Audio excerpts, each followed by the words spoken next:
It's your boy Sombroski here with another game review. Today we're going to be reviewing the finals, but before we get into it, let's talk about 2014 E3. Ubisoft. They promised us Rainbow Six Siege. You could destroy anything and everything. Every floor, every door, every wall, every ceiling. That was a complete bold-faced lie. It got downgraded in the final release. But that's not what this game is. This game runs on Unreal Engine 5, and you can destroy everything. You can destroy the floor beneath the cashout to drop it down so that it can fall and you can get it easier. You can commit war crimes by making entire buildings crumble upon your opponent. You can even destroy the bridges on Skyway Stadium, making it impossible to navigate to the other side of the map without a jump pad. Now, this game, I personally think, is meant for everybody, and I do mean everybody.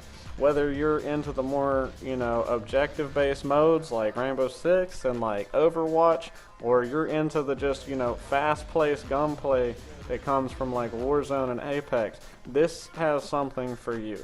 And even though it has a high skill ceiling, so it can be, one of those games that you play super competitively and sweaty, you can still hold your own if you play as a team with piss poor gunplay like I'm doing here in this clip, because I have my teammates to back me up. I'm sorry, I'm 25, I'm not 20 anymore. I don't have the freaking reflexes of a freaking god, okay? I am a human being, alright? Don't at me.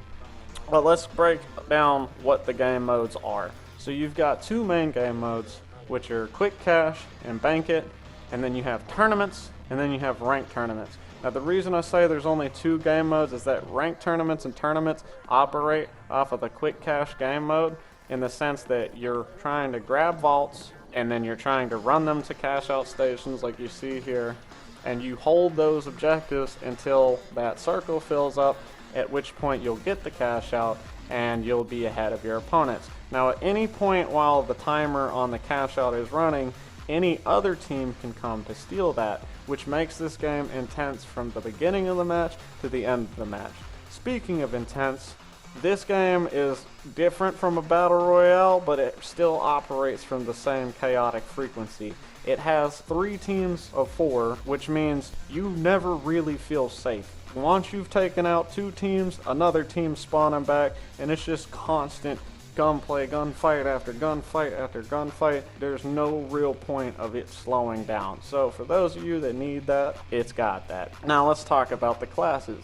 You got the light class, the medium class, and the heavy class. The light class is your Wraith mains. You know who I'm talking about. The people that want to go solo everything but end up getting killed anyway because they're not Shroud and then blame their team and alt F4. That's the light class. They are the DPS of the genre. They have the highest DPS potential, but they're also super squishy. To compensate for that, they have the best movement and concealability of the other classes, and they have a very, very measly health pool of 150. And to give you an idea of how small that is, they can get one-shotted by a lot of things. They can get one-shotted by frags, they can get one-shotted by snipers, they can get one-shotted by RPGs or point-blank shotguns.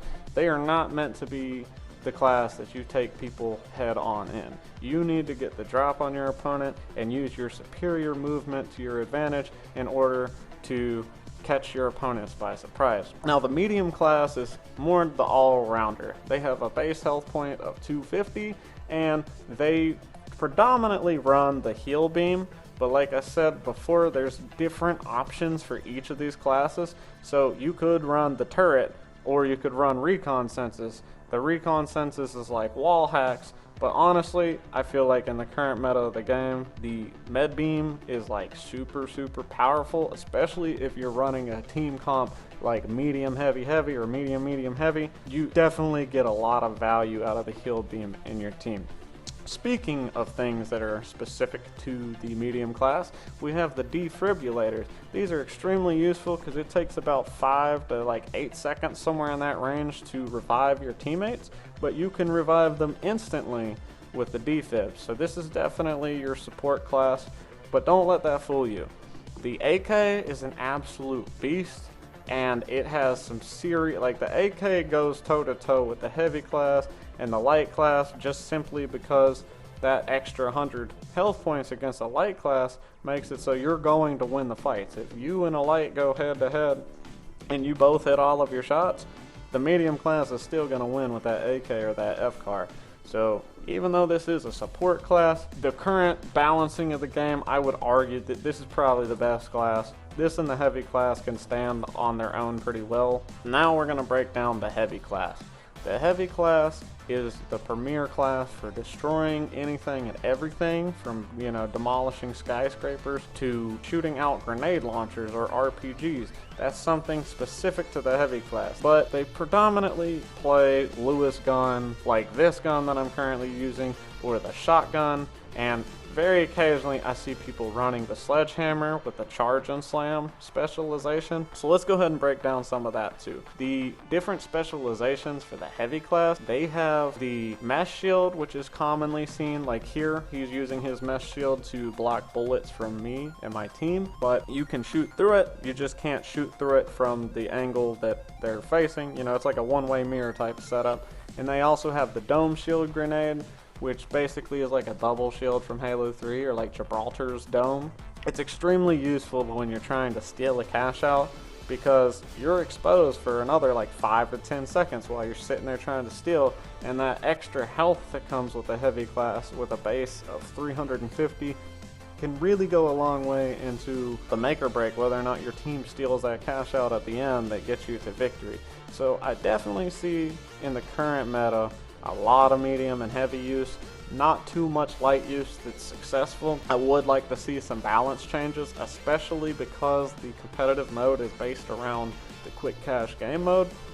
Quick cash game mode is you sitting on the objective point once you catch it, and so I don't really think the light class can be played to its full potential unless they, you know, change the game modes around a little bit. But this game does have some cool, unique things outside of destruction. Periodically at the end of the round, there's different events that can happen, like low gravity, or like alien invasions, or orbital lasers that will destroy you if you stand still. And there's currently 4 maps, those being Las Vegas, Monaco, Skyway Stadium, and New Seoul. I think there is enough variety among the classes and just the overall destruction to keep this game fresh for a while, even without new maps, but I would love to see them implement new ones as this game grows, and, you know, as it's, you know, maybe approaching a year or 2 from now, we'll see something like that. But for now, I'm going to be having a good time with me and my friends as we continue to grind and sweat our way up the ranked ladder. I hope you guys have a blast, and if you enjoyed this review or you enjoyed the gameplay footage, be sure to drop a like and subscribe for more gaming related content. We don't just do reviews on this channel, we do comedy, we do other games like Elden Ring, Dark Souls. I'm looking to make an Escape from Tarkov video with the new wipe that's coming out, so be sure to stay tuned. We got plenty more coming till the end of the year and into 2024. Sombroski out. Thank you for watching.